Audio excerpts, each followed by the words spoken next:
I'm Duncan McLeod, and this is the Tech Central podcast brought to you today by Hewlett Packard Enterprise and Aptronics. Now, this is part two of a discussion with HPE's Rachel Cooke and Aptronics' Mark Wayne. If you missed part one of this podcast, we had a really interesting discussion about cloud journeys, cloud computing. So please go and have a listen to that. But for those of you who did miss part one, Rachel is GreenLake country lead at Hewlett Packard Enterprise, and Mark is pre-sales strategic consultant at Aptronics. Thank you both for joining Tech Central once again. Thank you, Duncan. Thank you. So the last time, as I mentioned, we spoke about cloud and how COVID has accelerated the shift to the cloud paradigm. And we also spoke about why it's not always so easy as you think to choose a cloud partner. So if that sounds like your cup of tea, do go back and have a listen to that podcast. But today we're going to be talking about, I've been calling it XaaS or XaaS, or I'm told by Rachel we should actually call it XaaS or X as a service. Or what we're talking about here is an acronym for everything as a service. And I know from Rachel's LinkedIn profile that she's particularly passionate about the subject. So I'm looking forward to hearing more about her views on all of this today. So, Rachel, I'm going to pick on you first in today's discussion. What do you mean by XaaS or X as a service? I presume it's a term that encompasses everything related to consumption-based IT? Correct, yes. Everything that you can put into a service, we deliver as a service. So it's nothing new to us at HPE. We've been doing it for 10 years. HPE GreenLake is evolving to include all our products and services. Okay. So we're moving our entire portfolio to X as a service to continue the strategy. Okay, so it's gaining traction fast as a concept in the IT space. Is it accelerating because of COVID-19? Is it accelerating because of the current economic environment in which we find ourselves? Because I know there are cost implications associated with moving to as a service. Obviously, you're not investing as much in your own infrastructure. Is it the economic environment that's driving us, or are there other factors at play as well? It's both of these. So it's customers wanting to save costs because of the great pressure that's been on their business during this time, and then it's also being able to provide new services to their customers because of the new way of doing business. So it's highlighted that this new normal that we're calling it as a result of the pandemic has highlighted all kinds of issues for companies, like operational risks, slow time to provision infrastructure. They can't afford costly upfront purchases of new infrastructure. And their current IT probably isn't scalable enough to be able to meet any new business demands. And they tend to be spending more time on maintaining their current environment instead of transformation initiatives for the new normal. Right. But Mark, this also, and I know we touched on cost quite a bit in the last podcast when we spoke about cloud, but I imagine that this helps eliminate wastage because you're only using what you need. That's very correct, yes. Okay. So what about control freaks? There are, I think, a lot of people working in IT who love to hold and touch what they own. They want to walk into the basement of their company and see all that tin purring away and running their applications. This idea of everything as a service and buying everything on demand must run counter to certain personality types, I'd imagine, Mark, who work in IT, who like to keep control of things. Sure. I think from a control perspective, and really it does depend on the cloud model you choose. You know, some of the cloud models do allow you to maintain a lot of control. Okay. Where you want to relinquish control from the mundane services. So where your internal IT team are doing repeatable mundane services, automating that or having a partner perform that for you so that your internal staff are focused on the strategic goals of the organization, not just maintaining an environment. So, you know, there's some advantages to having an equipment in your own premises. There's some advantages to having your own equipment even hosted in someone else's premises. It really is a choice between the compliance and governance of single tenant versus multi-tenant, whose balance sheet it's going to sit on if there are any financial considerations like that. So, yeah, I think everyone is looking at all the different options and the benefits and pros and cons of each. Yeah, absolutely.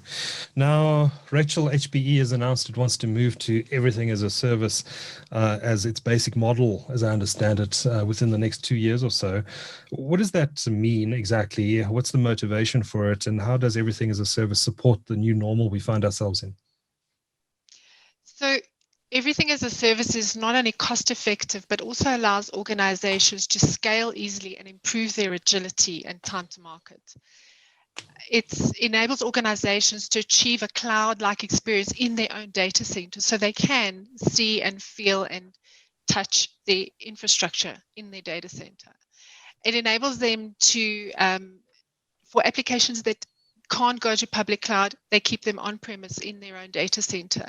And this would probably be due to factors such as compliance, security, performance. And to meet today's business demands, they need agility, they need to have scalability, and no matter where their apps and data reside. So this cloud experience can accelerate business outcomes with these new pressures that are on their business and enable them to provide what they need and keep their costs contained as well. Okay.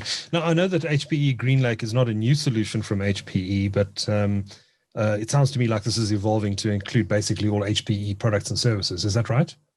Correct, yes.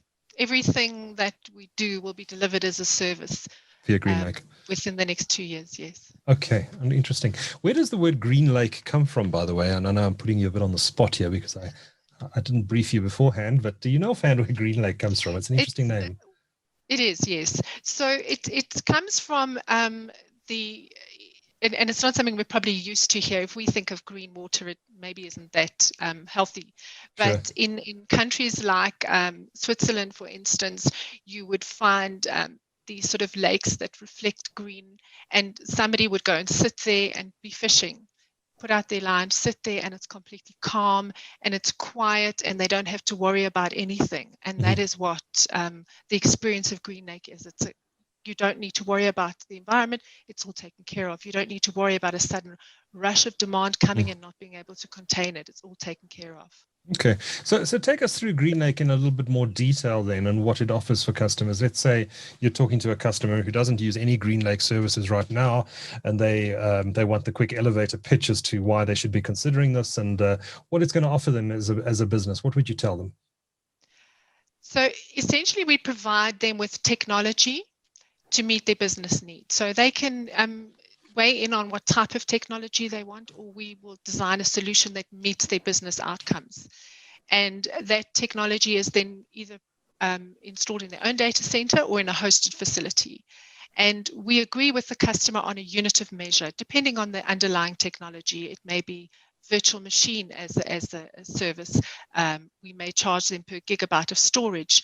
And that price per unit, we then provide that to them upfront, and we meter what they use. And the following month, we then invoice them for that usage. And through the use of the GreenLake Central platform, they're able to see exactly how much they are consuming, exactly what it's going to cost them the following month.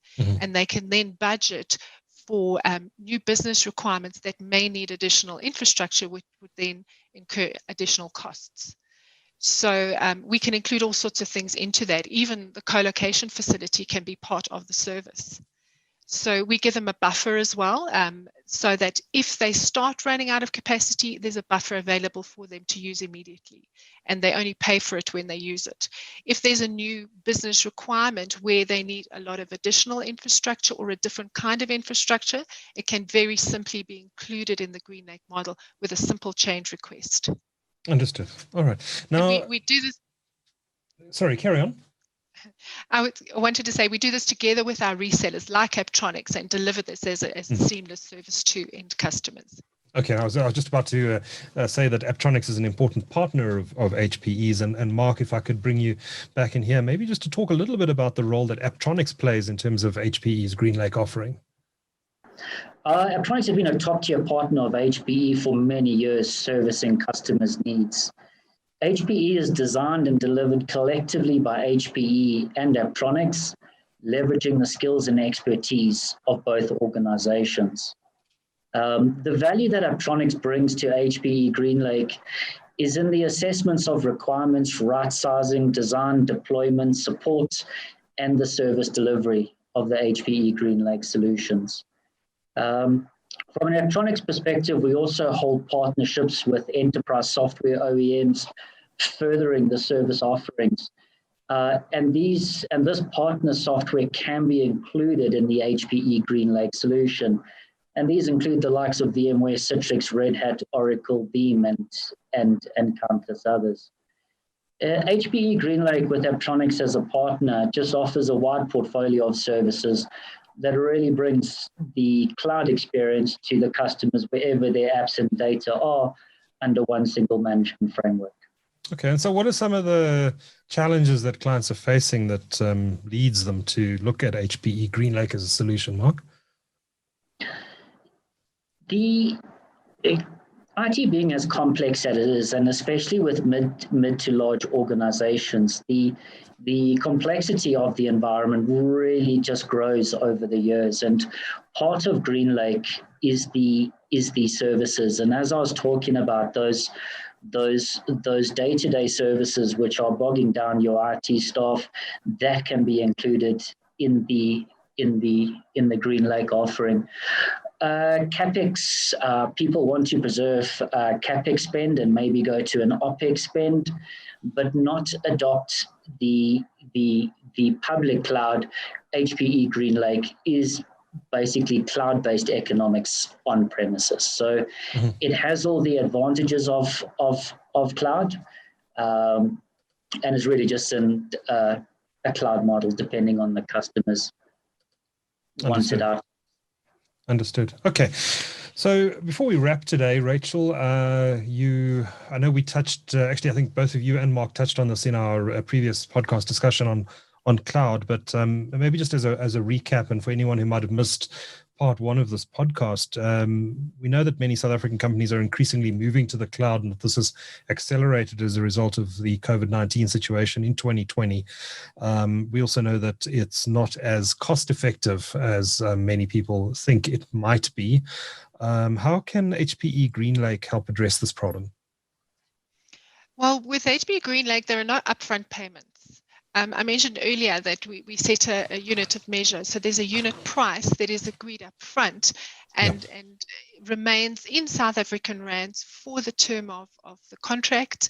And inside that unit price, we include the installation of the infrastructure, the support of the infrastructure, and any additional services that are required. So there's no extra costs. You know those costs up front. There are no annual increases or extra support costs.